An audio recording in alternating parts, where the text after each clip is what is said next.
Avery, whose show is this?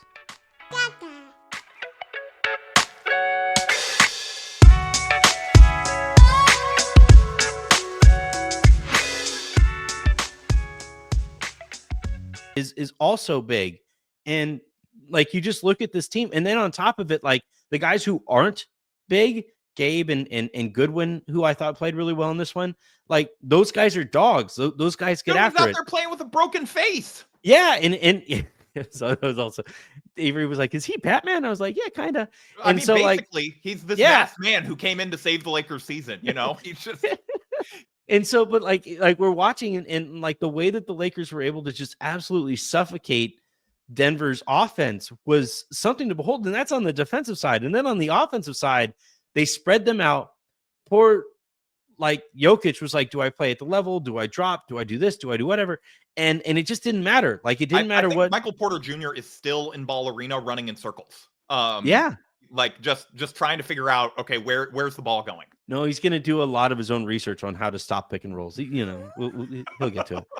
But like, yeah, I'm telling you, I am more hyped right now coming off of that win than I have been after just about any game. Like the fact that, you know, they were winning, you know, and like at no point tonight was I was like, oh shit, I promised I would do a show if they won. I was like, fuck yeah, let's go. Like, who wants to do this? Because I'm so hyped about the way that the Lakers played this game. It's such a fun way to watch a basketball game. Like, let's talk about that for a bit. Like, how fun it is to watch the Lakers execute in ways that has NBA players, championship level players, looking at them defensively going like, I don't know, man. Can I curse? Go for it. Yeah. Like, I mean, it's even if you take and you just like put it in a box and put it to the side, the insane just laughability that comes with being able to watch a team that has two players that hit fuck you threes.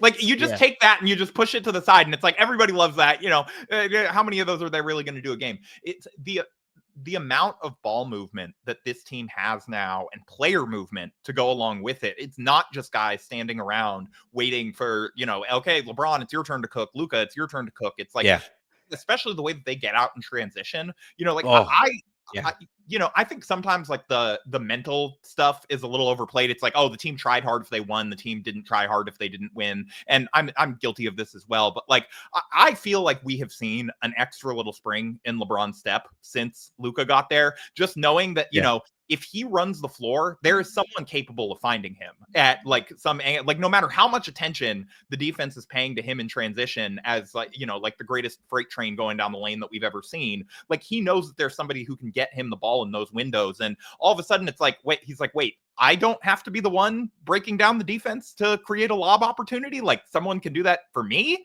I can be Jackson Hayes on this possession. And, you know, well, LeBron is very overqualified to be Jackson Hayes, it turns out. Well, there was a play. There was a stretch, and actually, I thought there were two really key JJ Redick moments in this one. One was more of a gamble. The second one was more of an adjustment. The first one was when, at the very beginning of the second half, Denver cuts it to 1, and I guarantee you, every single Lakers fan watching that game was like, "Timeout! You can call timeout. You're gonna call time. Yeah, all right, no timeout, I guess." And the Lakers immediately go on a 10-0 run, push it back to double digits. And actually, Denver winds up having to call the timeout. I thought that was a really cool thing. And I've been trying to contextualize, like, or try to figure out why JJ wouldn't have called the timeout there. And it's actually pretty self-explanatory, because LeBron and Luka and Austin are on the court at the same time. And he's like, yeah, eventually they'll go on a run. Yeah, it's like, what am I going to tell you guys? Figure it out. Yeah. Right. You know? Right. Exactly. Yeah. It's like, you call a timeout there if it's a stretch where it's one of those guys in a bench unit, you know. Yeah. Or it's like someone's just getting hunted relentlessly. Like Dalton's getting hunted, and it's like, okay, we just got to get him out. They're going at him too much, and he's tired, and he doesn't have it tonight. You know. But yeah, when you have your three sort of alphas in there, which is crazy to include Austin in that sentence, but you know. But true, you know, it's like, what is JJ Redick going to tell LeBron and Luka? Yeah. You know, Right. And like, lo and behold, the Lakers just they run whatever pick and rolls they have to run, and they create whatever shots that they felt like they needed to create. They knocked down those shots too. Importantly, Rui had a big shot. LeBron had a nice runner and stuff, and then they hit a couple extra shots on top of that. And Malone winds up having to call a timeout under the same circumstance. Like, while his best players were on the court, Malone felt the need to call a timeout there. So I thought that was a really kind of cool moment. But the second really cool moment was Denver went zone. They went to that like 3-2 or 1-2-2 zone that they were running. And the issue that the Lakers were having was that they were having Vanderbilt cut through the middle of the zone. And even if he caught it, Denver never really reacted to him having the ball. What's that? Which is an if sometimes. Yeah, like there were times where he was cutting and the Lakers were like, why would I pass? Yeah, here? And then the bigger if is, will he make the layup? And often the answer is no. Right. Well, will he make the layup? Will he make the right pass? Will he execute the right pass? Like all of that stuff. And so eventually now Rui got hurt. And so I think it threw a bit of a curveball in there too. I think Dorian came in and I think Goodwin came in. And it was Goodwin and it was Gabe on the perimeter. And because it's a 1-2-2 zone or a 3-2 zone, you always want to offset the other. Like, so if the top of the zone defensively is one defender, you want to go into a 2-guard set there because you want to make that one defender move back and forth, and that moves the rest of the defense too. And then if it's a 2-3 zone, you want one player at the top of that zone, and then you force those two defenders to be on a string with every pass that they throw. Because it's that 3-2 zone, you had Gabe and Goodwin at the top of the zone. And instead of Vando running that cut into the middle of the zone, it turned into LeBron cutting into the middle of the zone. And every time the ball got into LeBron, the defense absolutely went, and had to collapse. And LeBron, either it collapsed or LeBron had whatever shot that he wanted.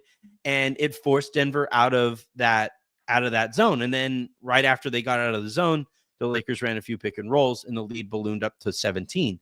And I just thought those were two really cool moments there from a rookie coach to understand the team's personnel, to understand like, all right, we don't need to make an adjustment. The adjustment is Luka, LeBron, Austin, get your shit together. Or in a situation where they did need an adjustment, he did call a timeout. They got Vando out of the game. They put LeBron into the middle of the zone, and they completely carved up that zone, and that was it. After they did that, the game was completely over. And I thought those were two really cool moments. I'm sorry. I'm sure your whole point was great, but I missed part of it because I believe someone was setting off fireworks outside my house, which I am choosing to believe is LA ringing in the Jokic ownership of the Lakers is over, and there's a new sheriff in town, and Luka is going to lead us to the promised land. Yeah, do you think that was actually Genie?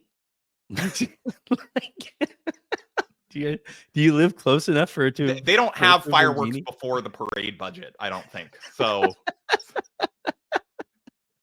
like, I'm trying to think of like who was setting off. Do you think it was no? Because believe it or not, I don't live in the same area that I think Jeannie Buss probably lives.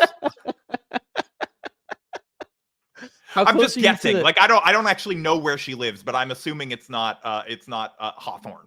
How close are you to the Spectrum building? I don't know, 10 to 15 minutes. That's what it was. It was Spectrum. They were like, "Oh, thank God!"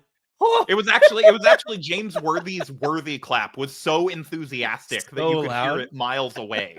It broke the sound barrier like Superman. The Hulk clap. Yeah.